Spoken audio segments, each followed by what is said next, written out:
Dentro do processo de busca efetiva dos artigos, aí nós temos que considerar que os mecanismos de busca estão ali para nos ajudar, mas se a gente não usar os recursos corretos de filtragem, a gente não vai otimizar a nossa busca.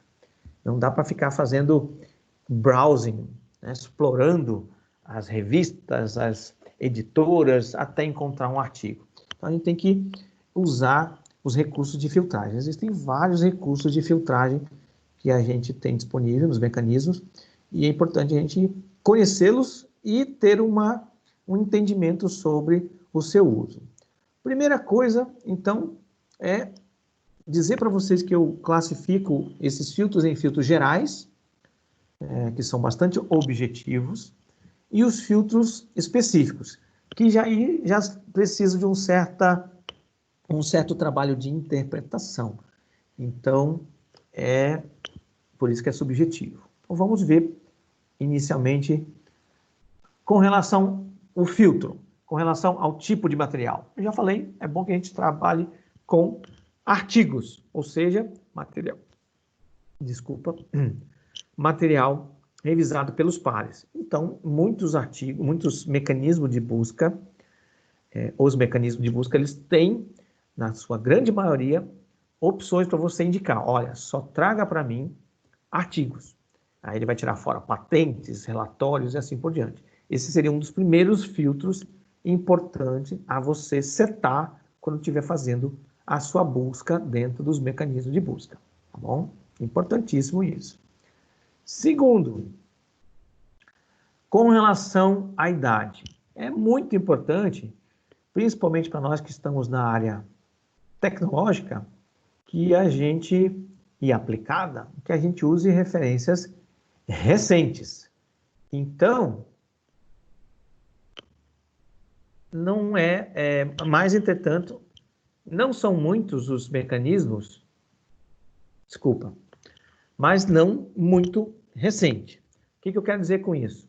Se eu pegar uma busca só do que aconteceu em 2020, por exemplo, eu vou pegar aquilo mais atualizado. Não. Fazer uma busca somente no ano de 2020, certamente vocês vão ter um prejuízo naquilo que vocês estão alcançando de resultado. Então vamos fazer nos 2 últimos anos. Ainda garanto a vocês que vai estar tendo prejuízo. Por quê? Como eu comentei antes, os mecanismos de busca, eles exigem dos eventos, das revistas e etc., um conjunto de metadados. Então, quando termina os eventos e as revistas, esses metadados precisam ser mandados para as revistas, para os mecanismos de busca, e eles fazem a publicação disso dentro de uma estrutura do seu respectivo banco de dados. Isso demanda um certo tempo para produzir por parte dos eventos e das revistas e para o mecanismo de busca incorporar esse material no seu mecanismo de busca, tá bom? Isso tem demorado, pela experiência que eu tenho visto, em torno de 2 anos, mas pode até demorar mais, tá? Significa que pesquisas concentradas somente nos 2 últimos anos vai ter prejuízo. Então, aí não dá para fazer uma pesquisa só dos 2 últimos anos. Mas a gente quer uma coisa recente. O que é uma coisa recente dentro de uma determinada área? Cada área vai ter uma resposta diferente. Mas nós vamos ter sugestões de 5 anos, 10 anos, 20 anos.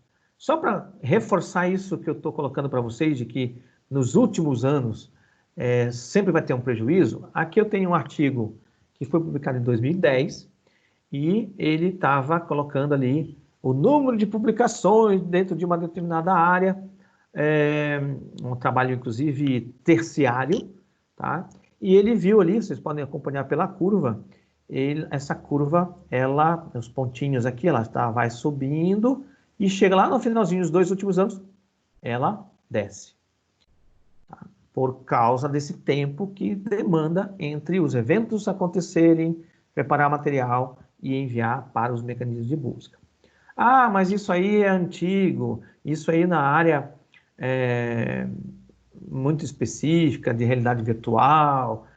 Então vamos ver aqui na área médica, apesar de ser realidade virtual também, tá?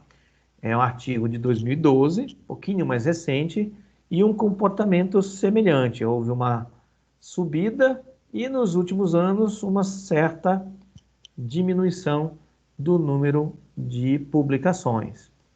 Outra área. Bom, vamos aqui para a área de projetos de software, engenharia de software. Tá? Publicado em 2015, mais recente. Mesma coisa.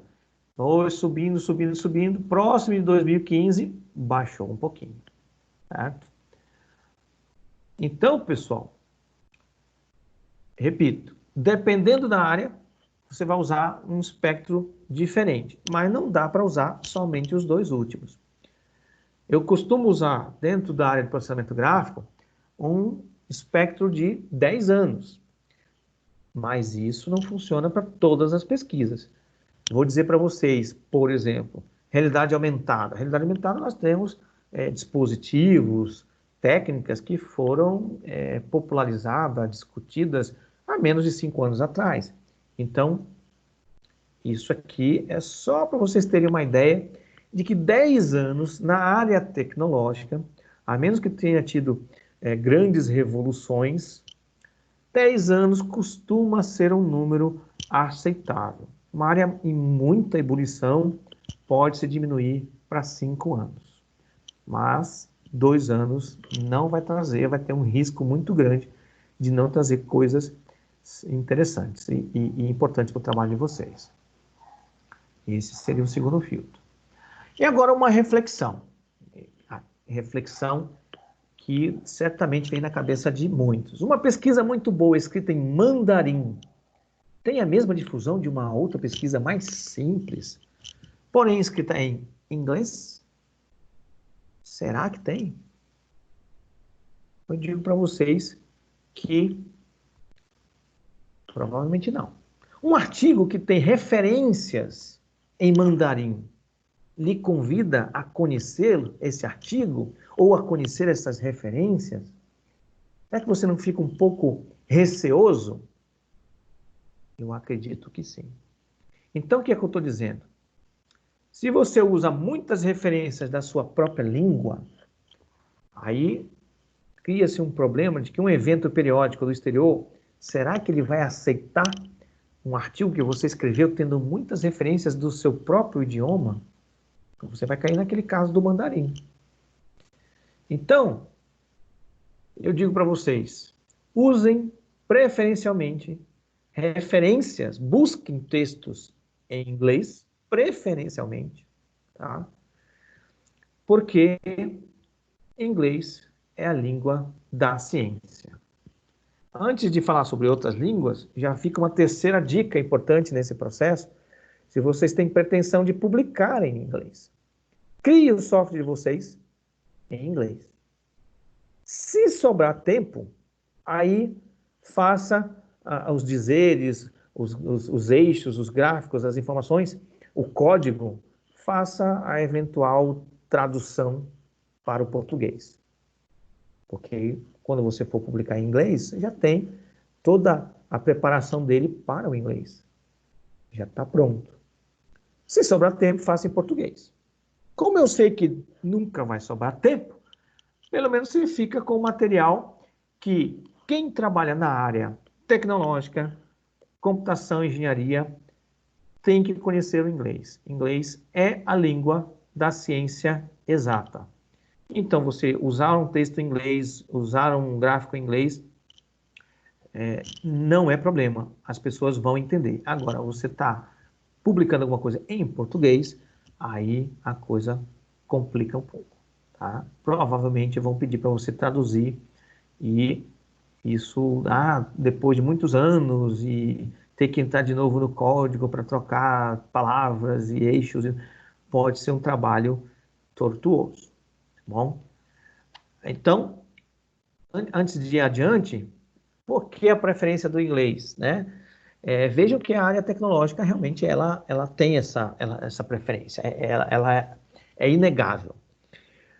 Isso não impede de que se encontrem publicações importantes e interessantes em outras línguas.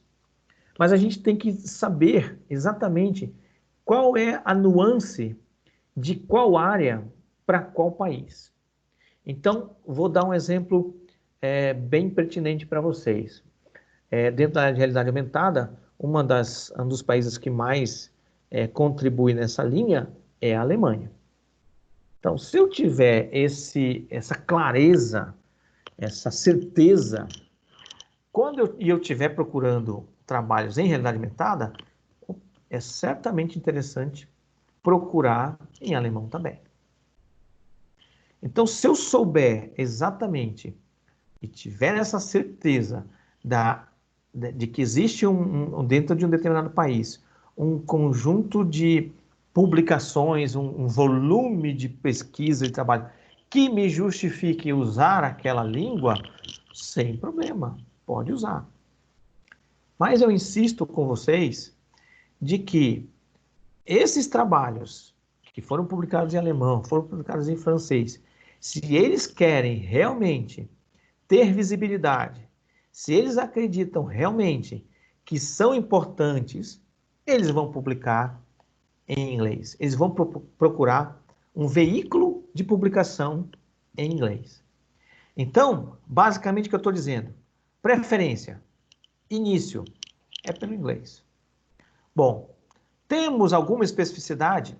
Depois vai procurar a língua específica. Se tiver uma motivação muito específica. Mas você fazendo inglês, você já vai estar contemplando 99,37% dos materiais realmente relevantes. Porque quem quer que o seu trabalho seja encontrado, publica em inglês. Essa que é a grande questão. Eu publico em inglês não porque eu acho que o inglês é a língua mais bonita ou é a língua mais expressiva. Não, é a língua que tem a maior quantidade de veículos de publicação que já são renomados. Ah, tem um veículo de publicação renomado em mandarim? Provavelmente tem. Mas a maioria deles usam a língua, deles que eu falo do mundo todo, usam a língua inglesa. Tá? Então, pessoal, não tem como fugir do inglês.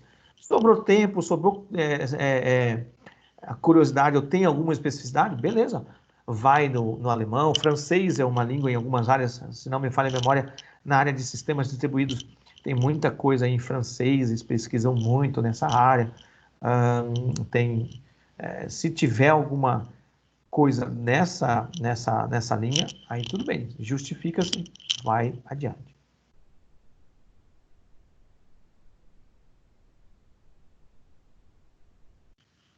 Alguém gostaria de comentar alguma coisa? Alexandre, não sei se resolveu, se respondeu, ou se ficou satisfeito com a resposta, não sei se era a resposta que tu querias exatamente ouvir. Foi, mas a minha orientadora já tinha pedido já tinha falado isso que o senhor tinha mencionado, de pesquisar em inglês, provavelmente, porque eu encontrei em alemão, né, um artigo que responde exatamente a minha questão de pesquisa.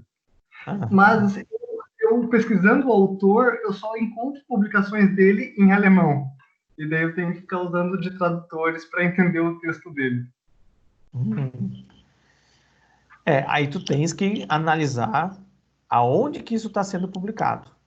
Porque se ele está publicando na língua do país dele, tá, ele já está assumindo que ele não quer dar tanta publicidade ou que o trabalho talvez não seja tão genérico e específico assim.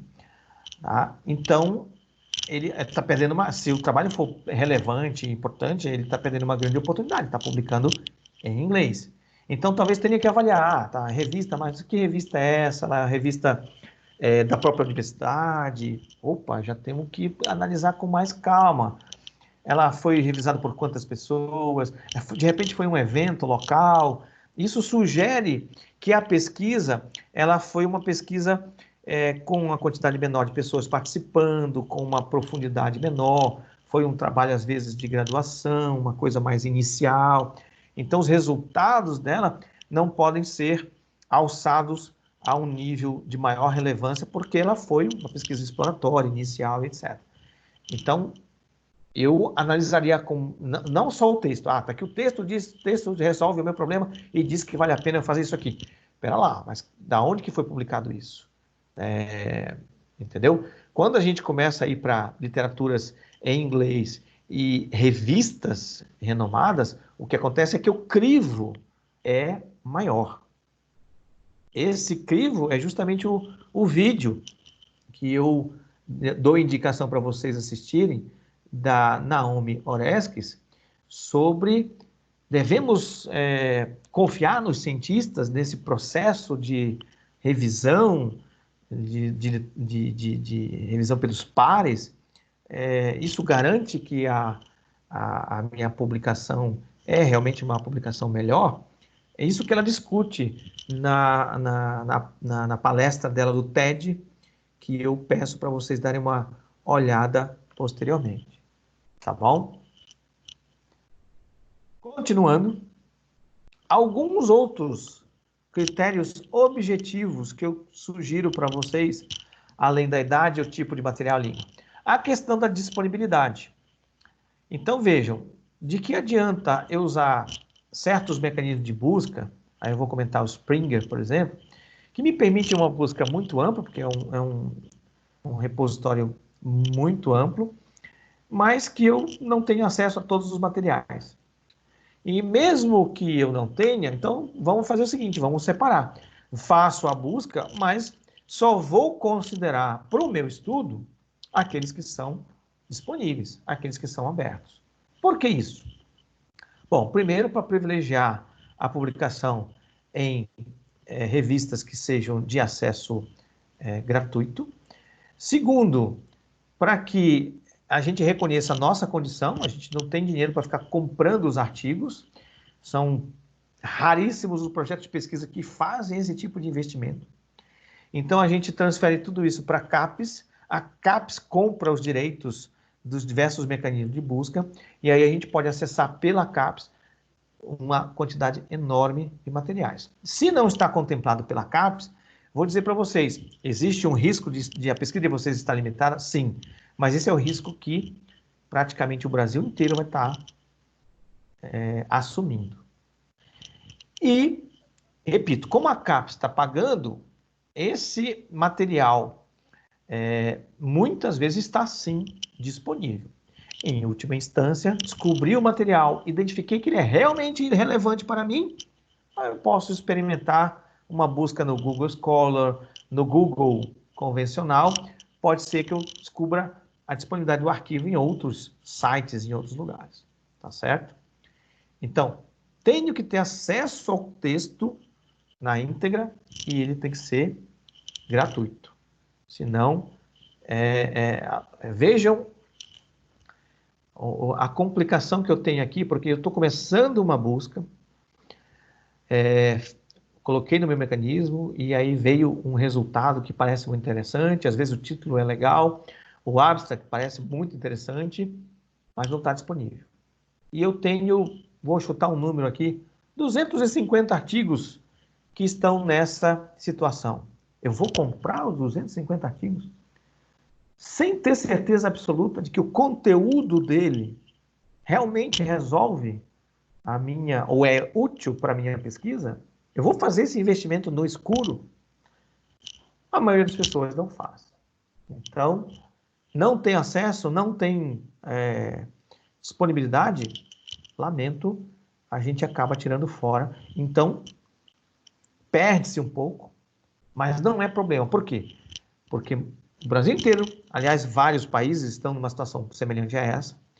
Mas mais importante, o que importa é eu registrar, eu consegui os trabalhos que tiveram acesso desta forma, acesso livre, ou acesso pela CAPES e assim por diante. Para eu deixar claro para outras pessoas que talvez não tenham essa restrição, que a pesquisa dela pode ter resultado diferente da nossa. Tá bom? Revisado, então, enfatizar se houve dúvida na questão da revisão pelos pares, revisão por outras pessoas, tá? E a questão do tamanho, que é um outro aspecto delicado.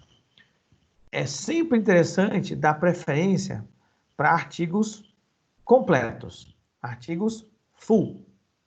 Mas a busca de vocês vai trazer certamente artigos full e artigos short, são artigos curtos. Muitos dos eventos, também revistas, têm oportunidade para publicar artigos short e artigos full.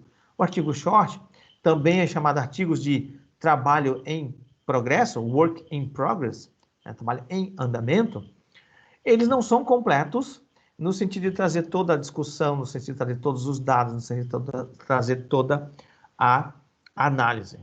Então, esses artigos complicam a utilização, porque eles aumentam a quantidade de artigos que você tem que ler, mas dificilmente eles vão trazer resultados importantes para a pesquisa de vocês. Vamos nos concentrar, se concentrem nas pesquisas de vocês nos artigos full. O que é um artigo full? O que é um artigo short? Bom, o critério básico é o tamanho de páginas. Só que, infelizmente, não existe um padrão para isso. Vai depender da revista, vai depender do evento. Então, muitas vezes você vai ter que entrar no evento, entrar na revista, para verificar.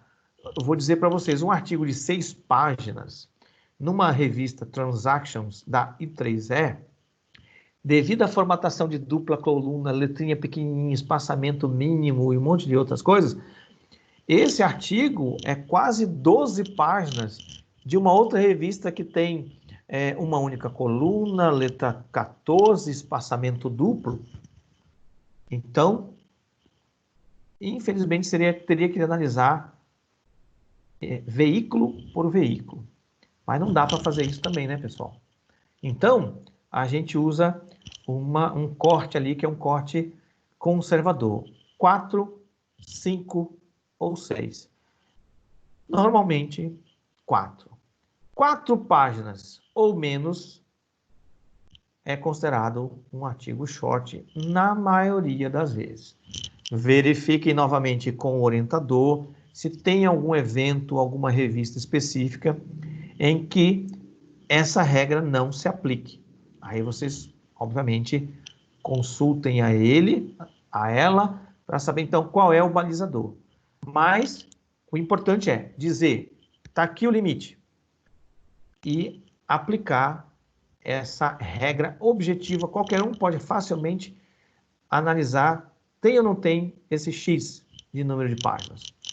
Então, é bem simples de fazer e bem útil, porque vai trazer materiais que são mais ricos de informação para a pesquisa de vocês. Isso vai diminuir, às vezes, um escopo de 250 para 100, 150, o que já é uma economia bastante grande de tempo que vocês vão ter para fazer leitura.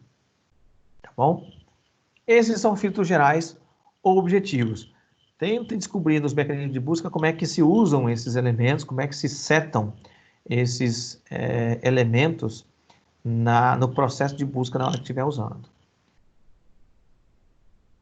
Depois de planejar os filtros e executar os filtros objetivos, é importante planejar para poder executar os subjetivos, os critérios subjetivos de pesquisa.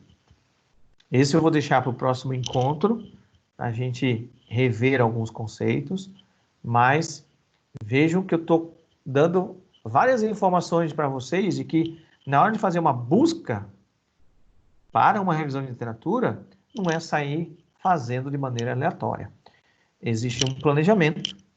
Eu não estou falando nem ainda do processo sistemático, estou falando só de todas as nuances que podem acontecer e de todo o planejamento que seria interessante vocês fazerem. Tá? Então, vou parar por aqui a gravação e abrir novamente